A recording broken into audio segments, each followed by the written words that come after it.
Hello and welcome guys! So after nga ng almost 1 year, meron na nga tayong update dito sa ating Goku sa mundo ng Naruto o Dragon Ball Shippuden mga men. So meron nga tayong itong playlist sa ating channel. Kaya kung di nyo pa napanood to, visit nyo na to mga men sa ating channel. By the way, last time nga sa chapter 11 review natin, nagising na nga si Goku mula sa Tsukuyomi ni Itachi. Dito nga dumating na yung mga Kage para hanapin kung sino yung responsable sa napakalakas na aura o chakra na kanilang naramdaman. Nalaman nga nila na si Goku to, agad nga nila itong kinulong muna sa ginawang kulungan ni Captain Yamato. As if naman na hindi nga makakawala dito si Goku, di ba? Kahoy lang to mga men.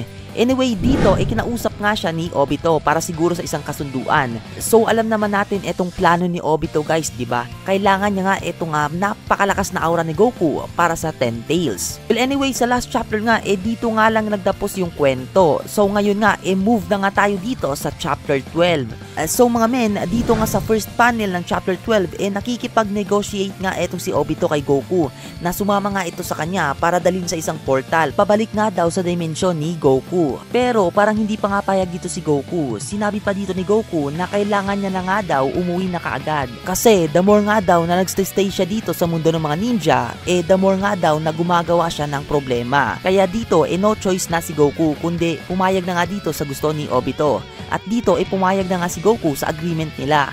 At ginamit na nga ni Obito ang teleportation jutsu niya. So nandito na nga sila sa location na sinasabi ni Obito. Para nga itong dimensional altar guys, yung parang sa mga video games. So sa tingin ko nga hindi ito teleportation altar, kundi isang patibo nga ni Obito guys. Alam din ito ni Goku. Maybe ang altar nga na ito ay hihigupin yung chakra o energy ni Goku papunta sa 10 Tails. Para nga hindi na nila kailangan kolektahin pa yung 9-tailed beast. Kasi nga energy pa lang ni Goku enough na para buhayin ang 10 Tails. Ganyan katindi etong si Goku mga men. Alam din dito ni Goku na lahat nga ng Akatsuki member nakamasid nga sa kanya. Nasa-sense nga ni Goku yung chakra o mga aura nila. Alam niya din na Akatsuki member nga etong si Obito. At alam niya na masama nga etong mga Akatsuki. Sinabi nga dito ni Goku kay Obito na kailangan na daw nila mag-surrender. So ano yung punto mo? Tanong dito ni Obito. Dito guys, binabalak nga ni Goku na hulihin etong mga Akatsuki member mga boy. Lahat sila mga men, like OMG.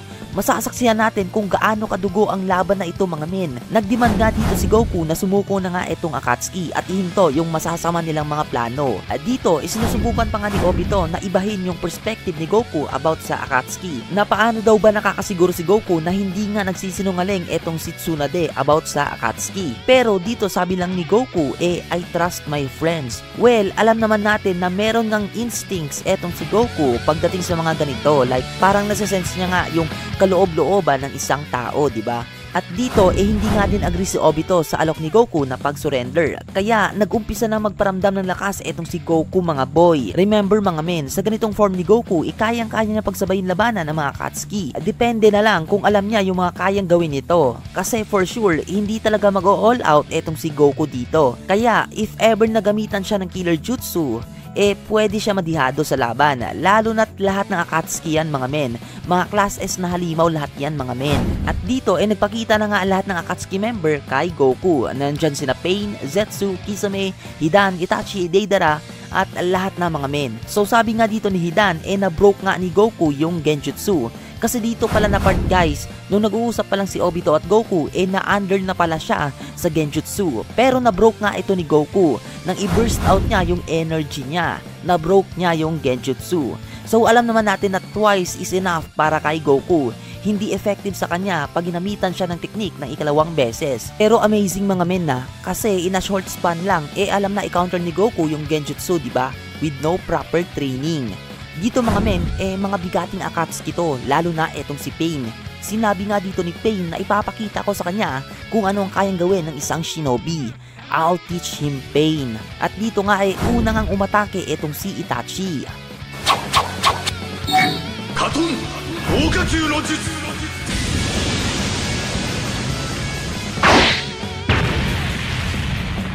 Dito mga men, nagbaulan nga si Deidara ng mga spider bombs niya. Pero sabi nga dito ni Goku, napakahina daw nito para sa level niya. Parang usok lang daw to mga men. Pero kung sa normal na shinobi lang mga men, malamang na gutay-gutay na yung katawan nito sa pagsabog na to. At dito, makikita natin ang silhouette ni Itachi na bigla ngang naging si Goku. Kala nga dito ni Goku, genjutsu pa din to. Nang sinubukan nga niyang i-release to, hindi effective. At dito, ginamitan nga ni Itachi si Goku ng chakra sealing jutsu para isil ang chakra o aura ni Goku.